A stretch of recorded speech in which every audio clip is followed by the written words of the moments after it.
आज आपण पनीर आणि गव्हाच्या पिठापासून खूप चवदार मस्त असा पौष्टिक नाश्ता बनवतो आहे। तर यासाठी सुरुवातीला इथे मी 2 वाट्या गव्हाचं पीठ घेतलं। यामध्ये 1 मोठा चमचा बेसन घातलं, चवीप्रमाणे मीठ, 2 चमचे तेल घातलं, सगळं मिक्स करून पाणी घालून आता हे पीठ मळून घेतलं। तर या पिठामध्ये बेसन घातल्यामुळे चव खूप छान येते रेसिपीला। पीठ मळून घेतल्यानंतर यावरती थोडंसं तेल घातलं, पुन्हा मळून घेतलं।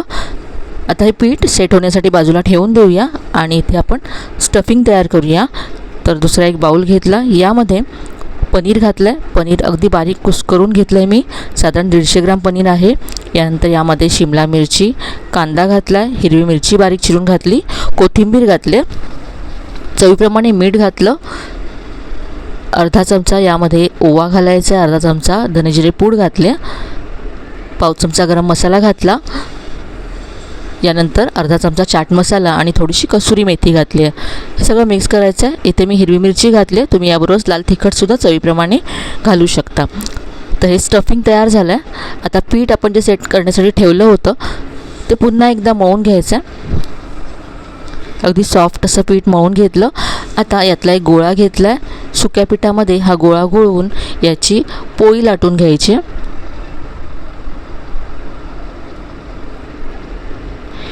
या पोळीवरती थोडंसं इथे मी बटर लावून घेते आणि तयार केलेलं स्टफिंग आता यावरती पसरवून घ्यायचं आहे। तसं एकसारखं अशी पातळ लेयर पसरवायची आहे।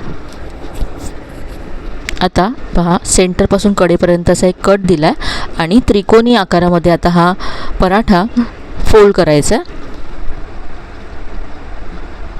तर आज आपण पनीर पराठा बनवतो आहे। चवीला हा पराठा खूप मस्त लागतो आणि पौष्टिक तर आहेच।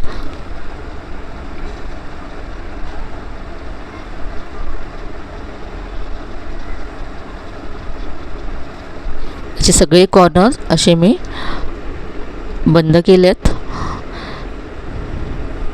यावरती चिली फ्लेक्स पसरवायचे आहेत। इथे मी थोडीशी कलोंजी पसरवते, ऑप्शनल आहे, असेल तर कलोंजी घाला, नाहीतर फक्त तुम्ही चिली फ्लेक्स आणि कोथिंबीर पसरवू शकता।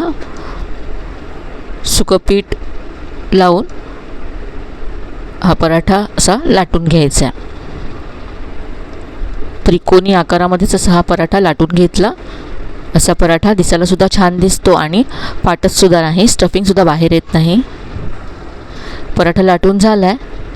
आता आपण हा भाजून घेऊया। तर इथे मी तवा गरम करत ठेवला होता, यावरती थोडंसं तेल घालायचं, पराठा घालायचा, वरून थोडंसं पुन्हा तेल सोडते। दोन्ही बाजूने आता हा पराठा अगदी खरपूस होईपर्यंत भाजून घ्यायचा। खूप मस्त असा रंग आला पराठ्याला, काढून घेऊया। दह्याबरोबर, लोणच्याबरोबर किंवा टोमॅटो केचप बरोबर तुम्ही हा पराठा सर्व करू शकता। मुलांच्या टिफिनसाठी, नाश्त्यासाठी खूप चवदार अशी मस्त रेसिपी आहे।